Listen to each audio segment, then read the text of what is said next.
La famille Bertarelli a demandé, ou la Tatiana SA, ont demandé un renouvellement de concession d'eau pour les deux ports qui se trouvent sur ces deux parcelles. Renouvellement de 30 ans. Et Rives Publiques conteste ces renouvellements parce que ces propriétés ont depuis 1921 une servitude de passage public à pied qui est royalement obstruée. Alors vous vous opposez pas au renouvellement de ces concessions, vous opposez au fait que la servitude qui passe devant cette propriété ne soit pas mise en place. Ça, c'est la première raison, mais il y en a une autre à éclaircir parce que selon la loi, les concessions ne peuvent pas être renouvelées en dehors de 80 ans. Et ici, le renouvellement excéderait largement les 80 ans.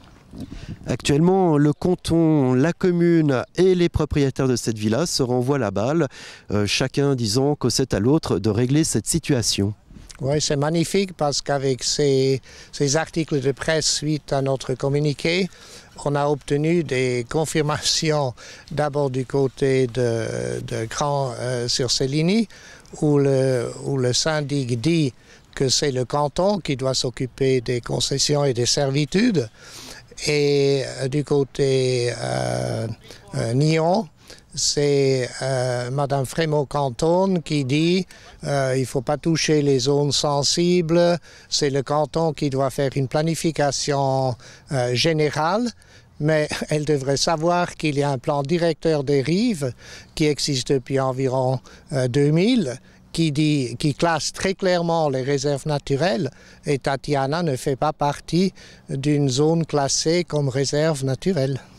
Alors ici, on n'est pas devant la Villa Tatiana, on est à Mis, sur la plage, où la situation finalement est pareille que devant la Villa Tatiana.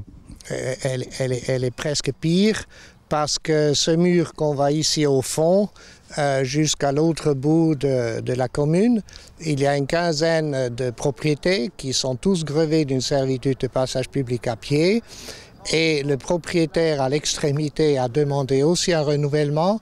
On a aussi fait recours au tribunal cantonal qui nous a refusé le droit de recours, ce qui est ridicule parce qu'on rouspète parce que les lois ne sont pas respectées, et on a fait maintenant recours au tribunal fédéral. Alors l'association Rives Publiques est connue pour ses recours. Où en êtes-vous actuellement? Quelle est la situation de cet accès au lac pour les cheminements piétonniers? Mais on attend ce jugement du tribunal fédéral, peut-être pour le deuxième cas Bertarelli éventuellement. Et suite à ça, si on obtient le droit de recours, on peut avancer. Mais entre-temps, on est en train de préparer une initiative populaire cantonale, genevois et vaudois, où on demande pour ainsi dire que les rives soient publiques comme les forêts, ce qui est ancré dans la Constitution fédérale. En gros, vous voulez une jurisprudence pour pouvoir ouvrir en force tous ces accès aux rives du lac. Avec le droit de recours pour le canton de Vaud, on pourrait éventuellement ouvrir les rives sans faire une initiative.